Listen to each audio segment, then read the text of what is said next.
Hi, my name is Michaela Lockman and I'm a sophomore here at Grace. Today I will be talking to you about mental health.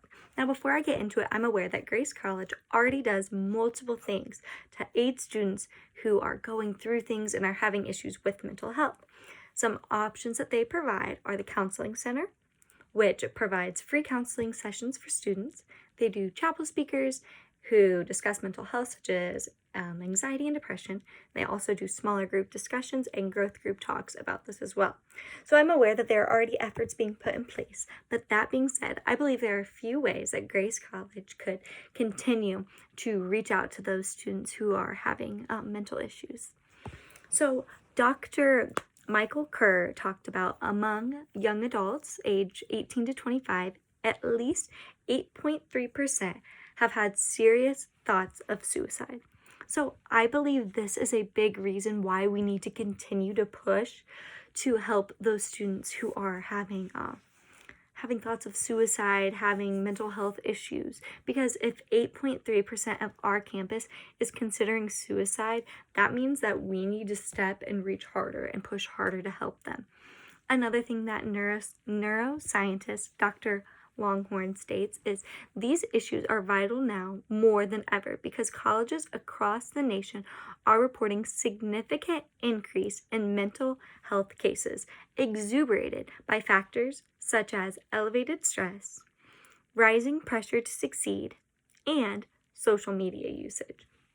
So what I would like to focus in the remainder of this speech is that idea of social media usage and how that really impacts students, and then how Grace can use that and combat that and then help those students who are having issues with mental health. So Ohio University did a study about this and kind of looked into students who are using social media and then if that and what that link to depression looks like. So this study was done by Dr. Ryan Patel. The study found that social media use was associated with higher scores of depression, even after adjusting for other factors. Depressive scores increased with more time spent on social media, ranging from 30 to 135 minutes per day. Depressive scores increased with more sites visited per week as well, ranging from 16 to 17 sites per week. So every college student is always on their phone. I don't know a college student that spends 30 minutes. Most college students spend at least an hour on their phone per day, at least. Because there's so many different options. You can watch Netflix on your phone. You can use social media. You can talk to your mom. You can do so many different things on your phone. But that being said, on social media alone, there's lots of times where college students are too submersed in this. They're spending too much time, like staying up until 3, 4 in the morning, just looking through social media, watching funny videos, things of that nature. And as this study shows, the more that we are on these social media platforms, the more likely our students are to be depressed. Another thing to recognize is the amount of time on social media also increases the likelihood of having an eating disorder. Dr. Allison Baker describes college students and social media as the perfect storm for these disorders, most common of which are anorexia and bulimia. So these are two really serious body image eating disorders that impact normal people, that impact the students here at Grace. So what I'm proposing to do in order to help these students is create a different social media campaign type deal. So I believe that Grace should get on the majority of the social medias that the college students are using and create their own page that encourages positivity, good mental health practices, and body image.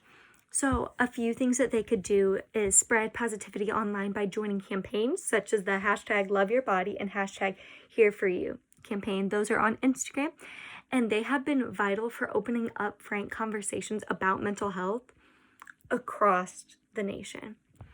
Another thing that we could do is be vocal and supportive for our peers. So platforms such as Facebook and Snapchat allow us to reach out to different students who had a bad day that day. These are different sites that are used daily and are checked frequently.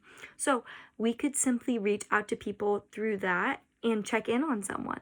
in order to foster a sense of togetherness among our college campus. So we could do a YOLO page, which is where you are allowed to post anonymous messages, and they could be like, what's one bad thing that happened to you today? Student could swipe up and say, I failed a test. And then we could respond to that, post that on our story. And again, the student's name isn't mentioned, and give them a verse in order to kind of like show them, hey, everything's going to be okay. Like, this too shall pass. We could also do that in the opposite sense. Say, hey, like, say one great thing that happened to you today. So then even if you've had an awful day, you're forced to think about the positive things that happened then. Another thing we could do is use this social media in order to organize in-person events.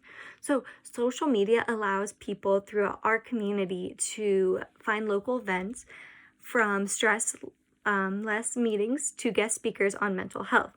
So when there is a speaker coming to Grace who's going to discuss mental health and the importance that comes with it, Grace could begin to post about this, maybe post other videos that they have done in order to kind of prep the students for this, but also provide them the background information for this speaker coming in. And we could use Facebook, Instagram, and other things. And another thing I think we could do is provide small outlets for students, such as growth group TikTok battle competition. So TikTok is a site, for those of you that don't know, which posts between 15 and 60-second videos, and most of them are really comical. That could be a fun way that Grace reaches out to students and just allows them to take a step back and have a breather. Or Grace could do simple things like post about how now they're going to offer dark chocolate at chapel, because dark chocolate has flavorants, caffeine, and thimarin in this chocolate that are thought to work together to improve alertness and mental health. Grace could do simple things like that just to improve these students' daily functions. And I don't believe anybody would be directly opposed to this, but I do understand that it would take time and effort. And I think this really could be a student-led organization and really work through the difficulties that the students face daily with mental health. Thank you.